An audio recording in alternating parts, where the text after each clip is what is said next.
Kailangan niya ako. Pababa ako. Hindi ko kayang ipagsapalaran ang buhay mo. Pababa ako. Akala ng babae, patay na ang ex-boyfriend niya. Sa sandaling iyon, parang huminto ang pag-ikot ng mundo. Dahan-dahan siyang lumapit. Matapos ang ilang tensyong pagsubok, sa wakas, nakahinga siya ng maluwag. Ang pakiramdam na parang inaalis ang bigat ay halos nagpatambas sa kanya. Nakatingin si Shuqin sa natutulog na si Songyan. Nakikita niyang pumutok ang kanyang mga labi. Ang mga mata ni Shuqin ay puno ng awa. Hindi niya siya ginaisen. Sa halip, tumayo siya at umalis. Pagkatapos ay ipinapadala niya kay Songyan ang isang bote ng glucose water. Sana'y makapagbigay ito sa kanya ng karagdagang enerhiya. Galing kay Dr. Shu ito para sa'yo. Ang sarap, sobrang tamis. Nakita mo na ba siya? Nakita ko na. Hindi ba't hinanap kanya kanina? Kinuha ni Songyan ang dextrose at uminom ng isang lagok. Pagkatapos ay nagpatuloy sa pagsagip. Ngunit nang nagsasagawa ng rescue, nagkaroon ng aftershock. Matapos mag-urong ang lahat, hindi nakita si Songyan. Nag-alala ang mga kasamahan. Habang malakas na tinatawag ang pangalan ni Songyan, pilit silang naghahanap sa mga guho. Sa kabilang panig, tapos na si Shuqin sa pagsusuri ng pasyente. Nang marinig niya ang nag-aalalang tinig ng kanyang mga kasamahan, pangalawang pagbagsak ng tahanan para sa matatanda sa kanlurang bahagi, nasa ilalim pa ng isang bumbero na naipit.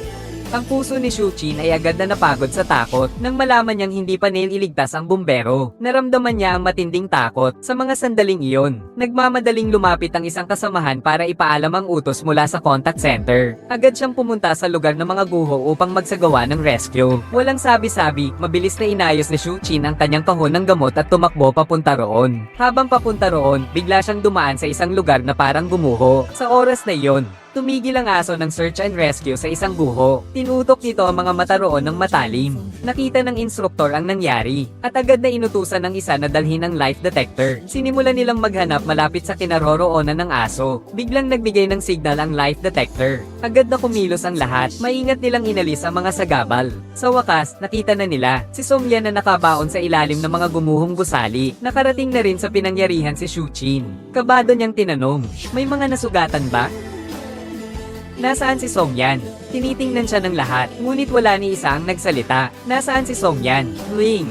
Nandito. Nang malaman na ang natrap na tao ay si Songyan, hindi na kayang pigilan ni Shuqin ang nararamdaman sa kanyang puso. "Pababain mo ako." "Hindi pwede." "Sa ibaba." "Napakakomplikado, lalo na't hindi ligtas. Kailangan niya ako. Pababain mo ako." "Hindi ko kayang ipagsapalaran ang buhay mo." "Pababa ako." Hindi siya pinansin ng instruktor, kaya't ipinagkabit na lang siya ng tali. Dahan-daang ibinaba siya. Sa oras na iyon, si Songyan ay nakadapa sa ilalim ng isang malaking piraso ng bato. Matinding pinindot ang katawan niya. Ang bakal mula sa bato ay walang awang tumusok sa kanyang tiyan. Mahina ang pulso niya at kailangan ng agarang pagsasali ng likido. Dali-dali ibinigay ng tagapagturo ang kahon ng gamot kay Shuqin. Nakita niya si Songyan na duguan ng ulo. Napaiyak siya sa sobrang awa. Pagkatapos niyang maiib si Songyan, marahan niyang ainal-alayan ng ulo ni Songyan. Sa wakas ay hindi na niya napigilan pa, at humagulgol na siya ng iyak. "Songyan, huwag mo akong iwan mag-isa. Huwag mo akong iwan."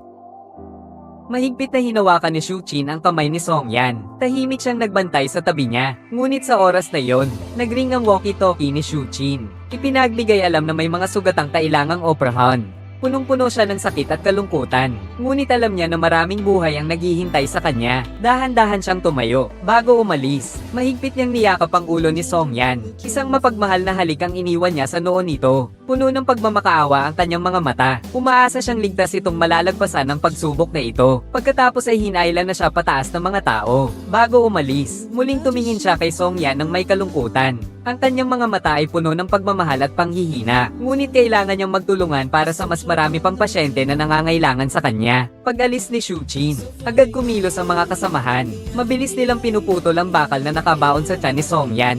At hinayla siya palabas mula sa mga guho. Si Shuqin ay abala sa operating table, hanggang sa sumikat ang araw kinabukasan. Pagkatanggal ng kanyang surgical gear, agad siyang tumakbo papunta sa emergency room ni Songyan. Ngunit nang dumating siya sa pinto, nakita niya ang isang pasyenteng hindi na nailigtas. Inilabas ito ng dalawang medical staff. Ang utak ni Shuqin ay biglang nawalan ng laman. Parang ang buong mundo ay gumuho. Tinutok niya ang kanyang mata sa taong natatakpan sa harap niya. Ang takot ay kumalat mula sa kanyang puso. Ang kanyang mga kamay ay nanginginig ng hindi makontrol.